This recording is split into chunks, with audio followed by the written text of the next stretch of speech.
Hola, soy Ila Basmati y hoy os voy a hablar de David. Yo pensaba que se llamaba David de nombre, no. Es Jacques-Louis David. No sé francés, Jacques-Louis David. Es una tontería porque en español hay muchísimos apellidos, yo que sé, Andrés.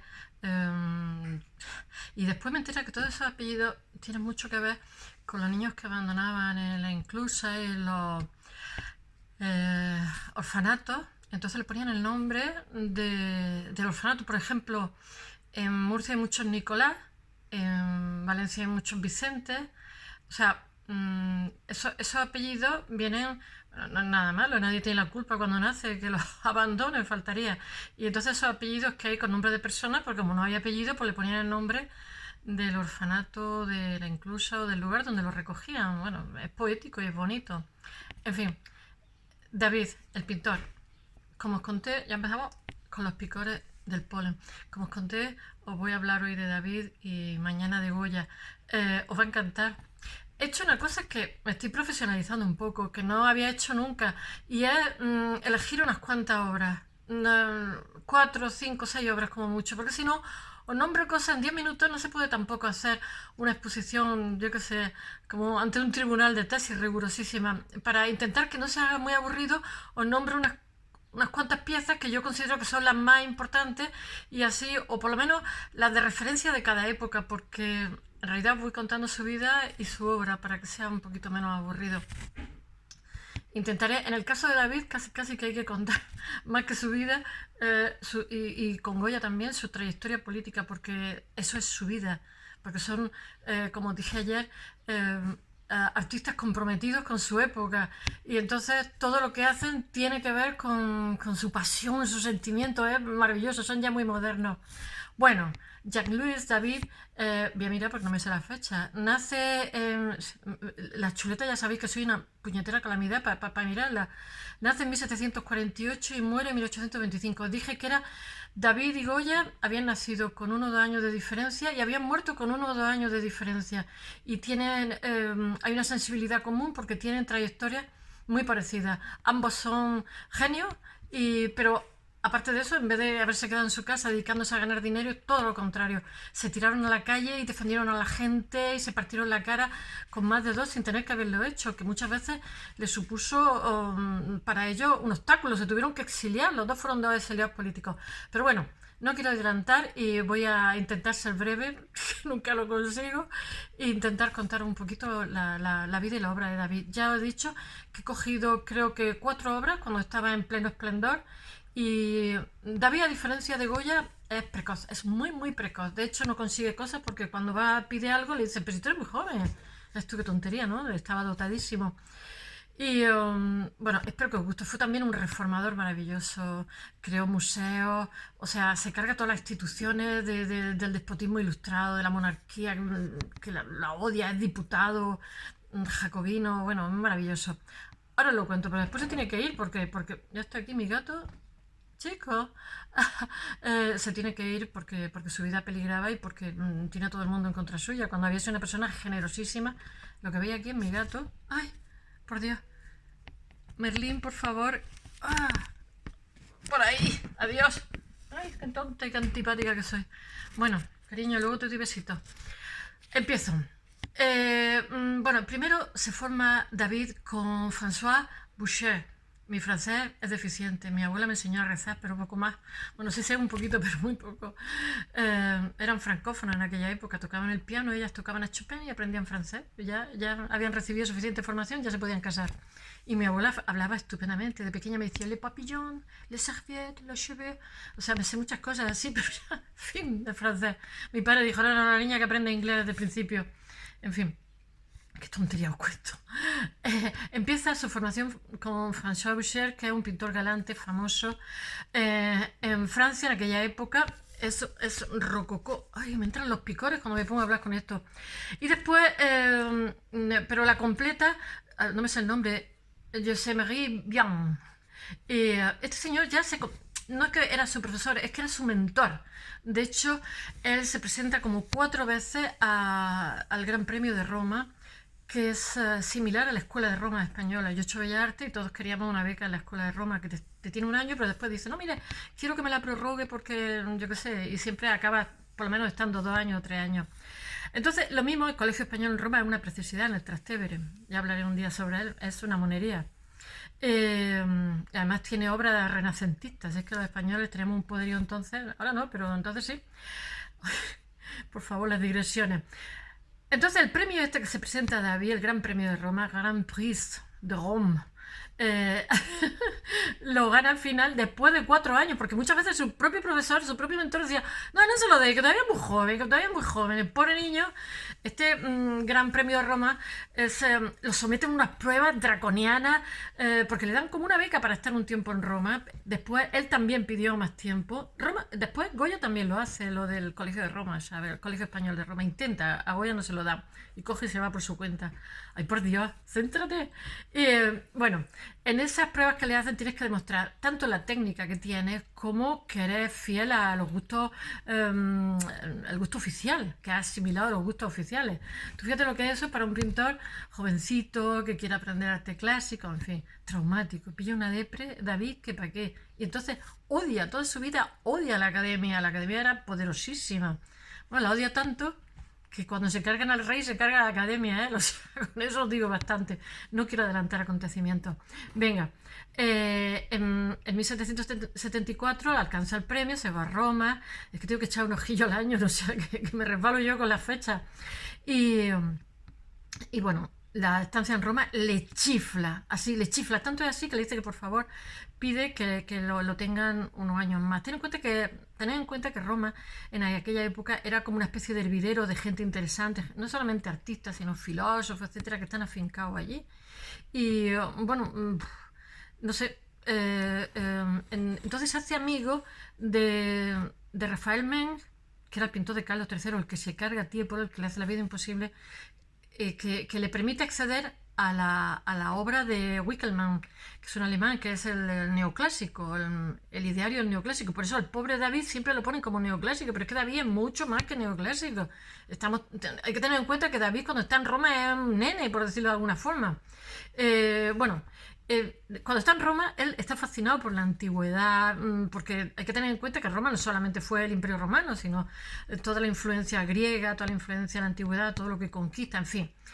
Entonces vuelve en 1780, después de estar no sé si 4 o 5 años, gracias a la beca esa, vuelve y, ay, se me olvida deciros, gana el premio con una obra que se llama, que es una preciosidad. No sé, como ya me lo sé de memoria, me aprendo los temas. Algunos los sé, porque la vida de David me la sé.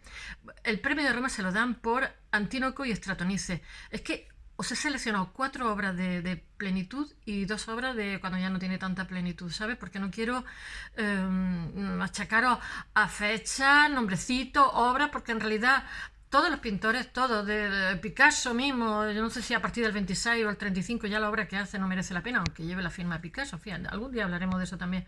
Quiero decirte que todas las personas no están inspiradas las 24 horas del día ni todos los años de su vida, tienen unos años de esplendor donde hacen unas cosas maravillosas y otras después, que aunque sea la misma persona, pues bien porque es más mayor o porque, como le pasa a David, el impulso que tenía reivindicativo con las instituciones, con su país y tal, lo pierde, se tiene que exiliar, y entonces como es un virtuoso pintando, pues ella hace cosas, pero no tiene ese influjo poético, ¿no? Entonces, por eso, de esa última época he cogido solamente 2 obras y de la época fuerte he cogido 4 que me parecen las más interesantes, las que más lo representan cada momento de David. Ay, qué parlanchina soy. Bueno, este ya ha vuelto de Roma y ya ha conocido a estos intelectuales y entonces pinta Belisario pidiendo de limosna. Belisario él todo lo que hace son alegorías. Ay, que me pica. Entonces, el rito todavía no ha caído, todavía no ha sucedido la Bastilla. Entonces, es una persona como muy íntegra, o sea, una persona muy rigurosa, que se exige mucho a sí mismo, como artista y como ser humano. Entonces hace Belisario pidiendo limosna. Belisario, ¿cómo te diría yo? Un general de Justiniano que, debido a la insidia y a las pérfidas intrigas, pues lo echan cuando era un héroe, era una persona también muy recta y tal. Y entonces de pronto está pidiendo limosna y un antiguo oficial suyo pasa por su lado y hace con los brazos, lo eleva como diciendo, pero qué disparate este señor con esta altura intelectual, con esa valía, con esa trayectoria que ha sido un servidor a su señor alucinante, ¿cómo puede estar tirado en el suelo hecho polvo? Bueno, esa es la primera alegoría famosísima que hace. Y entonces, el que no quiera saber que no entienda, ¿sabes? Estamos con el rey, que es un cafre y no sé. Él, él, él tiene, ¿cómo diría yo? Tiene es muy persuasivo, es muy seductor, tiene una gran fuerza teatral. Yo creo que casi toda la gente que nos dedicamos a esto somos un poco mentirosos, troleros, pero con gracia, porque no fastidiamos a nadie. El que no quiera que no mire. Yo no soy David, que más quisiera. En fin. Y entonces las alegorías que hace son de una gran convicción y apelan a la insubordinación de una forma fina y velada, pero se hace muy popular este señor porque tener en cuenta que estamos casi al borde ya de la toma de la Bastilla y entonces como la gente que está complotando, me encanta esa palabra, pues lo toman como referencia y entonces se fija muchísimo, el público se hace muy popular y cada vez que hace algo todo el mundo, y bueno, eso no pasa desapercibido para la gente del rey, que como comprenderá, algo que ensalce a las masas y que las ponga tal, pues a la chita callando solo con pintura, pues pone muy nerviosa a mucha gente. Bueno, y después, ahora, en 1789, David hace otra alegoría que el que no quiera que no entienda, que se llama, a ver, es que yo le digo los lictores, pero realmente se llama Los lictores devuelven a Bruto los cuerpos de su hijo. Primero voy a contar que lo que pasa con esto. Entonces, se le prohíbe. Eso va a los salones. Un cuadro preciosísimo. Por favor, miradlo por internet. Yo lo tengo puesto en el blog. Todo esto, a ver si aprendo como los derechos de autor, porque quiero hacer vídeos, pero digo, yo seguro me van a pegar una multa el primer día, porque voy a ponerlo, en fin. Entonces, este de los lictores, cuando se hace, se prohíbe, va a entrar en el salón, un salón que hay de arte, que tiene muchísima repercusión, y entonces los seguidores del rey dicen, no, porque este cuadro es una alegoría que está yendo en contra del rey. Y entonces son tantas las protestas a raíz de que se publica en el tal que lo cuelgan. Y entonces los estudiantes de arte se hacen como una especie de guardia pretoriana que se turnan para que no lo destruyan. Y claro, es el mismo año de la toma de la Bastilla. Entonces, bueno, en realidad la historia del cuadro es que son los cuerpos de los hijos de Bruto que se los devuelven porque ellos dan un golpe de estado para que venga la monarquía, hay una república, ¿no? Entonces Bruto sacrifica a sus hijos por el bien del país, ¿no? Y un cuadro muy dramático, muy bonito. Y claro, está defendiendo a la república en una época de monarquía. Bueno, ¿qué puedo decir más? Él utiliza el claroscuro barroco que tiene guiños con Carballo. Ya os dije el otro día que Carballo está súper de moda, los claroscuros, porque eso hace que sean, como diría yo, enfoca un punto y lo hace dramático, ¿no? Entonces ahí en ese cuadro se apela a la virtud política, al anhelo, en fin. Lo que ocurre es que ya sabéis que después va una guerra civil que además se exporta, porque la Revolución Francesa de alguna forma se exporta, la Carta Magna, o sea, después Estados Unidos, Lafayette, etcétera, etcétera. Todo eso es como un fuego que se expande a nivel internacional y bueno, y con lo que conlleva de guerra civil también. No sé. David lo que hace es una crónica crítica a la actualidad que vive. Sus cuadros, casi sus alegorías casi son documentos. Y bueno, y él también es diputado jacobino en la Convención, que vota a favor de que al rey se le corte el cuello. Y después, cuando hay una restauración, él tiene que salir por pies porque ha sido de los diputados porque se hace un indulto, pero a los que han votado que al rey se le mate, no tienen indulto y se tiene que ir a Bruselas. Bueno, ¿qué más os puedo decir? Después, su obra tiene mucho que ver con las diferentes épocas por las que pasa Francia, que son el directorio, el consulado, el imperio napoleónico y la restauración, ya lo sabéis. Voy a quedar sin voz. Bueno, a partir de ese momento, bueno, cuando ya tiene que exiliarse y tal, su obra pierde esa fuerza poética que tenía. Pero bueno, esta es una obra que es maravillosa, que es La muerte de Marat. por Carlota Corday, que se mete en su casa con no sé qué excusa y se lo carga, porque Marat tenía un problema en la piel y entonces se daba baño para atenuar, y ahí escribía y trabajaba y tal, y entonces la apuñala y se lo carga. Entonces, no sé, es la fuerza de la moral frente a la fuerza de la violencia, ¿no?